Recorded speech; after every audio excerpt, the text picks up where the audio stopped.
Hey everyone, this is Tesla Gaijin, and I'm going to talk to you about our first road trip. We went to Nikko, which is from us through Tokyo and north of Tokyo about only about 50-60 miles. I went with my beautiful wife, we'll say TeslaJun. TeslaJun and I went and enjoyed it thoroughly. First and foremost, Nikko was beautiful. It may not have been at the perfect peak of the autumn glory, but it was pretty close. We got to see all the colors. The sky was nice and blue with just a few wispy clouds. It was not hot, it wasn't cold, it was really comfortable. The traffic going through Tokyo was as expected. I don't like it, but once we got through Tokyo, it wasn't bad at all, except there's a little caveat that I'll tell you about that in a second. Anyway, we went past Tokyo about 50 miles to a place called Sano City, and they have a supercharger there. So we went with 100%, we got there, and we topped off to 100% again. The thing is that with this tier 1, tier 2 thing, as you get deeper into the 80 to 100%, it usually only charges at the lower tier 1 speeds, so it took almost an hour to get to 100% again, even though we'd only used about 20% of the battery. But having done that, we charged up fully, we got to go have some lunch, and we got in the car again and went on toward Nikko. Not that much traffic, beautiful day, and then we started getting into the mountains, and it was so much fun. To get to this Nikko area, Nikko City is at the base of the mountain, and then we started climbing up to a place that is called Lake Chuzenji, and there are some falls called the Kegon Falls, right at the base of that lake. And it's supposed to be really glorious and beautiful, and so that was our goal.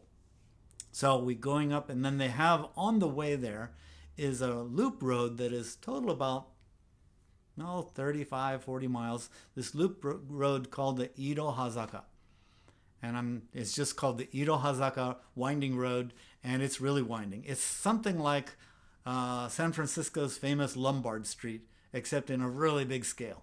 It's got like 48 curves, and they're serious. You get some serious elevation change up, and then of course coming down is even more steep. Well, we started going up this Ito Hazaka at a really good clip. Because it's a loop road and one way on each side, and there's 2 lanes, there were slower cars, and the Tesla just, even though we're still in chill mode, it would pass them with no drama whatsoever and perfectly quiet. This wasn't really going fast because it's really curvy roads. However, it was just completely effortless. The Tesla has more power, more available power than any car I've driven. And I've driven some really fast, powerful cars, but this one is always there and always ready to pass that slower car in front of you. With that in mind, we just went zooming up this road with really just so much fun. The cornering, because of the low center of gravity, the cornering was fun. We didn't screech the tires or anything, just went up smoothly and quite quickly until about 3 kilometers from the top of the loop. And then all of a sudden hit traffic. Then there's one more thing that I learned about, and that is charge anxiety. We knew that the top, our goal at the Kegon Falls was the 50%, half the trip, and then we were going to loop on back. We thought maybe we'll go and see the Chuzenji Lake and enjoy it, but because we hit that traffic, we knew that that wasn't going to happen. But not only that, is though we were going to our 50% mark, I was already using more than 50% of our battery charge. It was draining quite quickly as I was enjoying the exhilaration of acceleration, but I thought, we'll be going down. But then it went down below 50%, and I thought, well, we still got to go all the way back to the charging station, the supercharger. And I'll tell you what, I began to experience a little bit of the charge anxiety, And then we hit this traffic, and it was just bumper to bumper. And I was already getting down to like only 40% charge left, but we have the full half of our road to go back on. And we didn't know how long this traffic would last. There's nowhere to turn around. It's a one-way road. We have to go through this traffic and see what happens. There was no road information available, but it was pretty obvious. Basically, this beautiful autumn day, everyone was going to see this beautiful autumn scenery. And they were jamming up the roads and the parking lots. And, well, anyway, we finally got, after about 45, 50 minutes, we got to the turn and we started going back down the hill. We decided not to go up to the lake and just make our way home. Because I only had about 40% charge left, I thought, maybe we should go. So we started on our way back, and it was still all kinds of cars, but at least it was moving. Then we went down, started to go down the mountain, and it was, cars are all lined up, but they're moving smoothly. And that's when I learned that regeneration braking is a real thing. Just by going down the hill with my foot off the throttle, not using the brakes at all, the charge started to go up. It was a really good feeling. This is the exact opposite of charge anxiety. It was very nice to see that go up to 50% again. And so by the time we got down to the bottom of the hill, we had more than 50% charge left and began to relax a lot after that. And so it was still a beautiful day. The traffic finally started to dissipate. We went down to Nikko City and then onto the expressway, the tollway. And the road was very smooth. The traffic was moving well. And my dog's barking.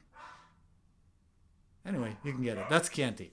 And the big dog is Beaujolais. So anyway,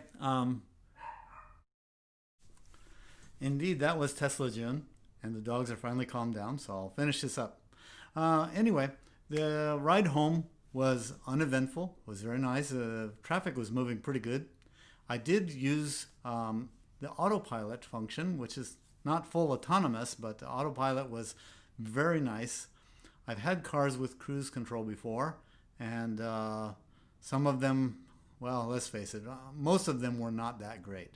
Now, I've been in some big American cars on the big superhighways back home, and those were indeed quite nice with the bigger, powerful cars that could keep the cruise control speed very smoothly and less traffic. But here in Japan, cruise control is nearly useless until the Tesla. I found that it has so much power to spare. It can keep the speed you set it at with absolutely no problem whatsoever. In fact, it keeps it exactly at the speed you set it until somebody slows down before you or somebody all of a sudden cuts in front. And with the autopilot, I didn't have to do anything. I just let the car do what it does. It would slow down. It would keep a nice, safe distance. It would match the speed of the car ahead of us without getting too close. And it would take care of any braking. Of course, it doesn't really have to brake. Just the regeneration braking is usually plenty enough unless it's a really emergency brake situation. And then it would, scoot right back up to the set speed with no drama, no trouble. And it was very relaxing to drive. I found I really enjoyed it. For the first time here in Japan, I enjoyed using cruise control. And I'm going to look more into how to get better at using it, and also looking forward to some of the other autopilot's features. Now, I have it set up right now, it cannot auto steer on the expressways. So that is a limitation that is still there. And I'm not sure I really need it. I can still steer and pay attention. I'm not sure I'm really willing to give up total control to the car. But otherwise, the cruise control was exceptional. It was great. It was very relaxing. We got back with plenty of juice to spare. We got back to the Sano supercharger station, plugged it in, and because there's an outlet mall there, we thought, great, we'll go shopping. But it was so quick to charge. only in, I wanted to go, it had gone down to about 25% or so, and I wanted to get it back up to about 80%, which would get us home with plenty of extra. And then, of course, charging at home is cheaper, so I figured just 80%. Well, we got out of the car and walked to the shopping mall, to the outside mall, and we were going through the stores, and all of a sudden my Tesla app says, okay, come back, your car's almost done. So TeslaJun kept shopping as expected, and so I went back and I moved the car. There was nobody else in the supercharger station, so I could have just left it there without the idle fees. But I thought, well, what if 2 cars show up? All of a sudden I'll get charged. So rather than have that happen, I just went over and parked it in the outlet mall's free parking, and we went about our merry way and got to look around there. And then after that, went over and had some dinner, and the car was all ready to go, and the interior temperature was nice and comfortable, and we made our way home. Now going home through Tokyo again, but this time we went on what they call the Bayshore route. It was a lot less stressful than going through the center of Tokyo, which is how we went in the morning. But the Bayshore route was pretty smooth. There weren't any huge traffic jams or anything, no construction. So we got home in very good time, and amazingly, with this much traffic and then going through Tokyo two times, I wasn't that tired. And so I can give all the credit for that to our new car. The Tesla was very nice. I'm going to make some more road trips. Got some more planned, and of course I'll be reporting on them if they're fun ones.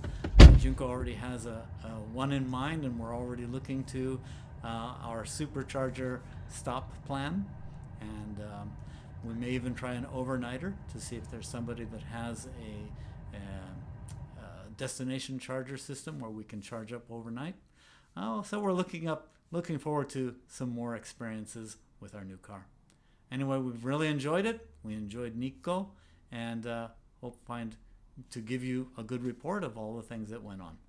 Anyway, Tesla Gaijin signing off. See you again. Bye.